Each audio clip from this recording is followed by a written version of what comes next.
सबसे आसान और फ्री टूरिस्ट वीज़ा शहज़ादे जापान का है। अगर आप भी जापान जाना चाहते हो लेकिन आपको प्रॉपर प्रोसेस समझ में नहीं आ रहा, तो आज की वीडियो में मैं आपको बताऊंगा आप सिर्फ 3 स्टेप में जापान का वीज़ा कैसे हासिल कर सकते हैं। इसके लिए कौन-कौन से आपको डॉक्यूमेंट चाहिए, इसकी फ़ीस कितनी आपको पे करनी है और सबसे इंपॉर्टेंट चीज़ कि अपनी अपॉइंटमेंट कैसे लेनी है और इस वक्त जापान के वीज़े की रेशो क्या चल रही है।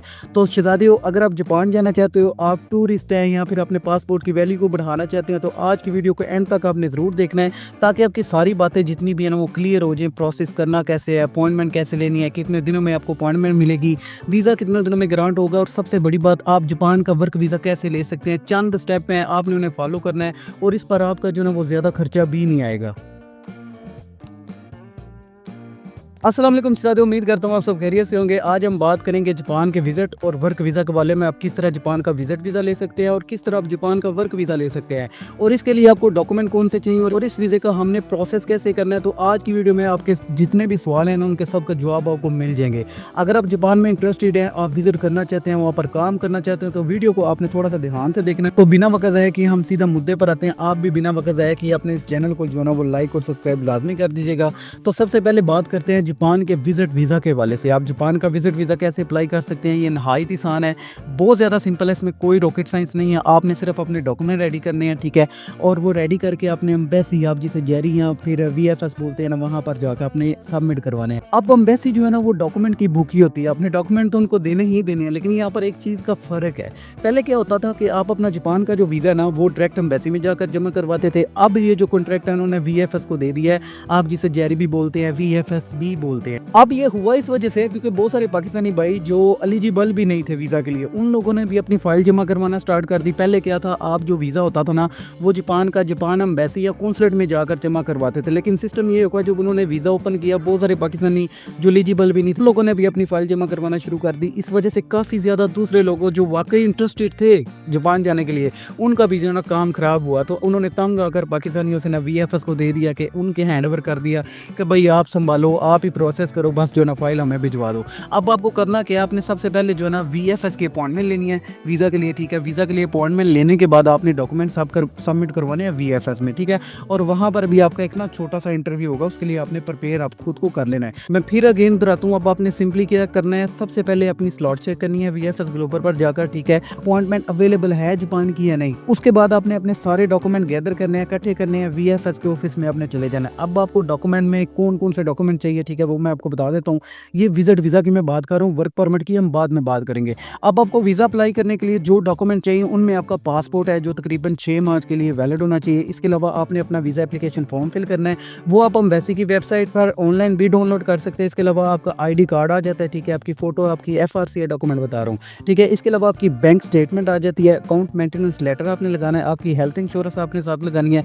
इसके अलावा आपके टैक्स रिटर्न, एनटीएन और आपकी जो सर्विस स्लिप है अगर आप काम करते हैं, ठीक है, और अगर आपका एम्प्लॉयमेंट लेटर भी आपने साथ लगाना है। और इसके अलावा आपने कवर लेटर लिखना है, होटल बुकिंग पेड, ठीक है। और इसके अलावा आपने अपना ट्रैवल प्लान भी शामिल करना है। इसके अलावा जी एयरलाइन की टिकट आ जाती है जो कि रिटर्न हो, ठीक है। रिटर्न टिकट होगी तो आपका काम जो है ना वो 110% बन सकता है। और इसके अलावा अपने स्पोर्टिंग डॉक्यूमेंट लगाने हैं और उसके बाद आपने क्या करना है कि आपने अपॉइंटमेंट लेनी है वीएफएस से। ये सबसे ज़रूरी चीज़ है जो आपने वीएफएस से बुक करनी है, ठीक है। अपॉइंटमेंट का इशू आपको पता है पाकिस्तान में है, यूरोप के लिए स्पेशली, लेकिन अच्छी बात यह है कि जापान के लिए आपको तकरीबन 6 से 7 दिन के अंदर अंदर ना अपॉइंटमेंट मिल जाती है। आप चेक करते रहिए ऑनलाइन, मोस्टली आपको जो अपॉइंटमेंट है जापान के लिए मंडे टू ट्यूसडे ओपन होती हैं। आप चेक करें, जिस टाइम भी आपको स्लॉट मिलती है ना आप उसे बुक करें और बुक करने के बाद जब जिस दिन आपकी अपॉइंटमेंट होगी उस दिन आपने अपने सारे डॉक्यूमेंट लेने हैं और विजिट वीज़ा के लिए आपने जमा करवा देने हैं। अब यहाँ पर मैं एक चीज़ आपकी और क्लियर कर दूँ, अब जापान एम्बेसी की कोई फीस नहीं है, लेकिन ये जो कॉन्ट्रैक्ट है ना अभी वीएफएस के पास चला गया, तो वीएफएस की जो प्रोसेसिंग फीस है ना वो आप नहीं लेंगे, जो तकरीबन $9 बनते हैं, ठीक है, जो आपने वीएफएस को पे करनी है। अब अगर मैं वीज़ा प्रोसेसिंग की बात करूँ तो आपको तकरीबन 6 से 7 दिन के अंदर अंदर ना जापान का वीज़ा मिल जाता है। यहाँ पर ये भी हो सकता है कि वीएफएस की जो अपॉइंटमेंट है ना वो आपको पेड मिले, लेकिन इस चीज़ का आपने स्पेशली ख्याल रखना है। मंडे और ट्यूसडे को आपने चेक करते रहना है, इंशाल्लाह आपको जो है ना अपॉइंटमेंट भी मिल जाएगी। तो ये था जी आसान सा स्टेप। आपने सबसे पहले क्या करना है, अपनी एलिजिबिलिटी चेक करनी है, सेकंड आपने अपने डॉक्यूमेंट रेडी करने हैं और थर्ड आपने अपने डॉक्यूमेंट सबमिट करवाने हैं वीएफएस ग्लोबल में, ठीक है। और वहाँ पर आपका एक शॉर्ट सा जो है ना वो इंटरव्यू भी होगा, ठीक है। और इतना ये कोई मुश्किल काम नहीं है। अच्छा, एक चीज़ मैं आपकी यहाँ पर और क्लियर कर दूँ, बैंक स्टेटमेंट आपकी कम से कम 15 से 20 लाख तक होनी चाहिए। और अगर आपकी ट्रैवल हिस्ट्री भी है तो भाई ये सोने पे सुहागा होगा, क्योंकि जापान दो बंदों को ज़रूर प्रेफर करता है, एक जो फाइनेंशियली स्ट्रॉन्ग है और दूसरा जिसकी ट्रैवल हिस्ट्री है, ठीक है।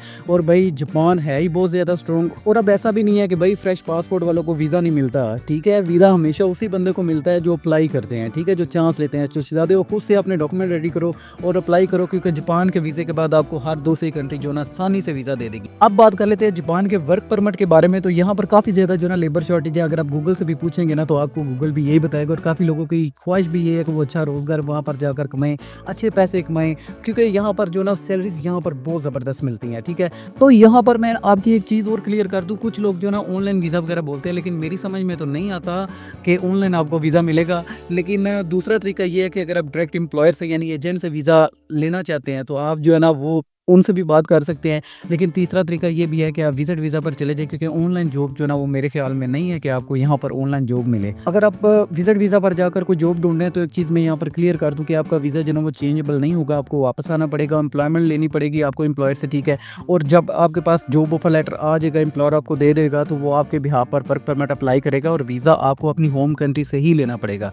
तो मेरी नज़र में यही दो तरीक़ेकार है, ठीक है। आप वहाँ पर विजिट पर चले जाए, दूसरा आप एजेंट के थ्रू अपना सर कपा लें, हो सकता है कि यहाँ पर आपका काम बन जाए। अब यहाँ पर जो आपको डॉक्यूमेंट चाहिए वर्क वीज़ा के लिए, अब मैं वर्क परमिट के बारे में आपको बताने लगा हूँ, ठीक है। तो सबसे पहली चीज़ आपके पास जॉब ऑफर लेटर होना बहुत ज़्यादा ज़रूरी है। आपने वीज़ा की एप्लीकेशन जो फॉर्म है वो फिल करना है, यानी आपने जब वर्क परमिट सबमिट करवाना है, ठीक है। उसमें आपका पासपोर्ट भी आ जाता है। डॉक्यूमेंट आपको बताने लगूँ, आपके पास जो एजुकेशनल जो सर्टिफिकेट हैं वो भी लगेंगे, इसके साथ आपके CV लगेगी और आपके प्रोफेशनल एक्सपीरियंस, आपने किसी भी जहाँ पर बड़ी कंपनी में काम किया हुआ इससे पहले, उसके सर्टिफिकेट भी आपने साथ लगाने हैं। और इसके अलावा आपको एक मोस्ट इंपॉर्टेंट डॉक्यूमेंट चाहिए होता है, सर्टिफिकेट ऑफ एलिजिबिलिटी यानी COE। ये आपको जो है ना चाहिए होता है वर्क वीज़ा अप्लाई करने के लिए। जब आप अपनी होम कंट्री में अप्लाई करते हो तो इससे आपने परेशान नहीं होना, ये जो सर्टिफिकेट है ना ये आपको एम्प्लॉयर ही देगा, ठीक है। इसमें आपने सर नहीं खपाना और इसकी आपने वीज़ा फीस भी पे करनी होती है। ये फीस आपने एम्बेसी में जाकर खुद जमा करवानी होती है।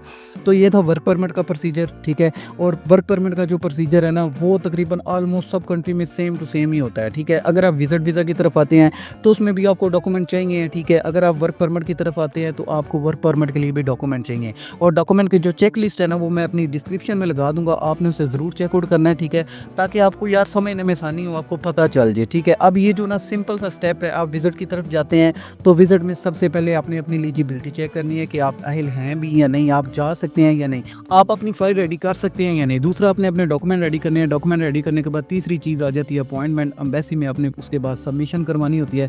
ये प्रोसेस हो गया विजिट का। दूसरा जो वर्क परमिट का है इसके आपको भाई लाजमी जॉब ऑफर लेटर चाहिए। देखो भाई किसी भी कंट्री के वर्क वीज़ा के लिए ना सबसे जो मोस्ट इंपॉर्टेंट चीज़ होती है ना वो होती है जॉब ऑफर लेटर, ठीक है। और इसी जॉब ऑफर लेटर के बिहाफ पर आपको वर्क वीज़ा मिलता है। आई होप आज की वीडियो आपके लिए काफ़ी ज़्यादा हेल्पफुल रही होगी। चैनल पर नए हो तो लाइक और सब्सक्राइब लाजमी कर दीजिएगा।